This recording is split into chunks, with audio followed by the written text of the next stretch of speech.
Hey everyone, and welcome. Today, we're going to dive into something I think you'll find really useful. An ancient technique for a problem that feels incredibly modern, a totally cluttered mind. We're going to break down a practical tool you can use to take back control of your own headspace and, well, evict those thoughts that are living there rent-free. So, let's get right into it.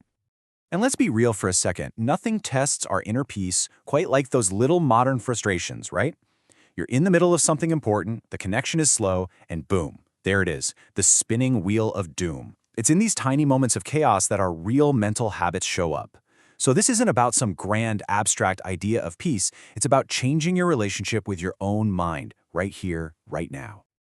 So let me ask you a question, and it's a simple one, but the answer, not so much. Who's actually in charge of what you're thinking right now? Do you consciously choose your thoughts, or do they just kind of happen to you? Are you the pilot of your own mind, or are you just a passenger holding on for a pretty bumpy ride? That's really the core of what we're tackling today.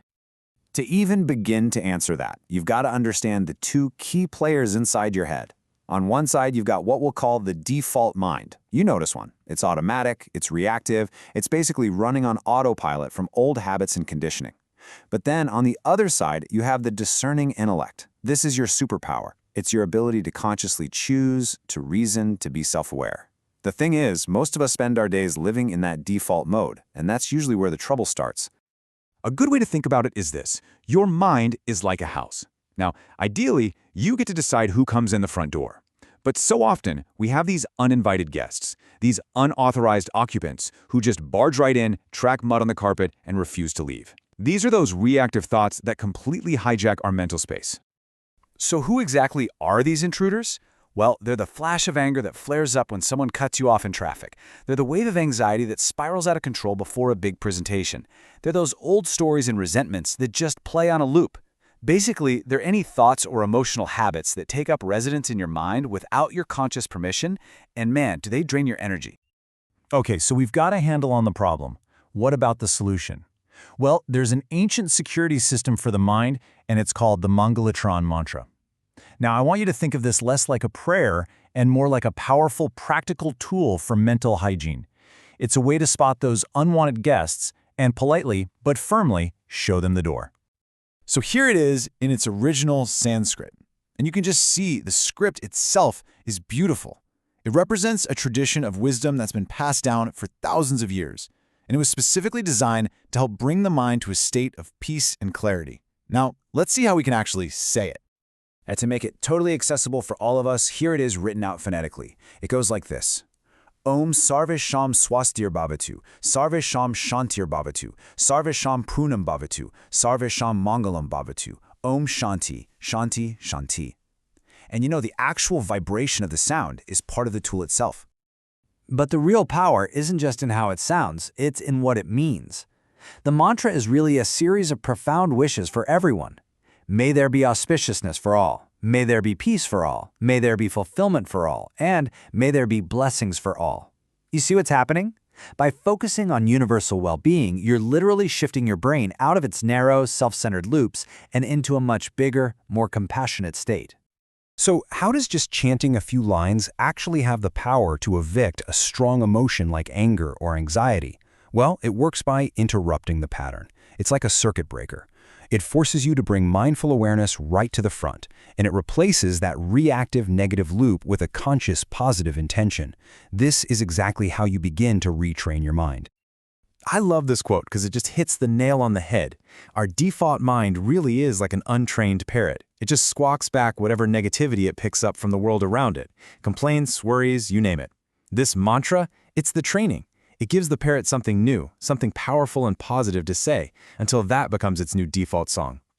And the whole goal of this training is to empower this part of you, the discerning intellect. This is your inner CEO, the pilot of your mind. It's the part of you that can observe a thought without becoming that thought, and then consciously choose a different response. The mantra is what strengthens this muscle of choice. And you know, the effect isn't just stuck inside your head. It creates what you might call a TSA transformation. See, when you consistently change your thoughts, it's inevitable that it's going to change your speech, and that, in turn, is going to change your actions. It's this amazing ripple effect that starts inside and completely transforms how you show up in the world. All right, so what does this transformation actually look and feel like? What are the real-life upgrades you can actually expect from making this a regular practice? Because it's not just about feeling a little bit calmer. We're talking about measurable changes in how you experience your life day in and day out.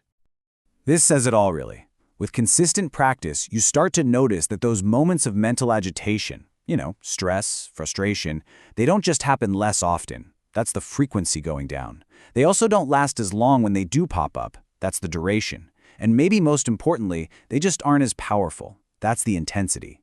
You're literally changing your mental baseline for the better. And these benefits start showing up everywhere. In your personal life, you'll find you have more patience. You're less impulsive. Professionally, you'll communicate with more clarity and calm, especially when things get stressful. And socially, with your family and friends, you'll start to experience a deeper sense of empathy, leading to much more connected relationships. Now, the absolute best part about all of this is that it isn't some complicated, time-consuming ritual. Seriously, I want you to think of it like daily mental hygiene, just like brushing your teeth. It's a simple, actionable practice you can build into your life starting right now. Okay, so here's the game plan. It's super simple. First, you chant the mantra out loud 3 times, really feeling the sound. Second, after each time, you just take a brief pause to reflect on the meaning we talked about. And third, and this is key, throughout your day, you just recall that feeling, remember that intention, and repeat it silently to yourself whenever you need it. And you can do this absolutely anywhere. First thing in the morning to set a positive tone for your day. At transitions, like right before you walk into a big meeting. Or honestly, any time you just feel your mind getting cluttered or hijacked by a negative thought. In your car, at your desk, in line at the grocery store, it is a totally portable peacemaking tool. So, if there is just one thing you take away from all this, let it be this. This isn't just some ancient philosophy. It's actually backed up by what we know from modern neuroscience. The idea of neuroplasticity tells us that with repeated focus, we can literally rewire our brains. You can build new neural pathways for peace and compassion. You genuinely have the power to change your own mind. So we'll leave you with this final thought to chew on. If your mind is a party, who's on your guest list? Are anxiety and anger those loud, obnoxious guests who are crashing the place?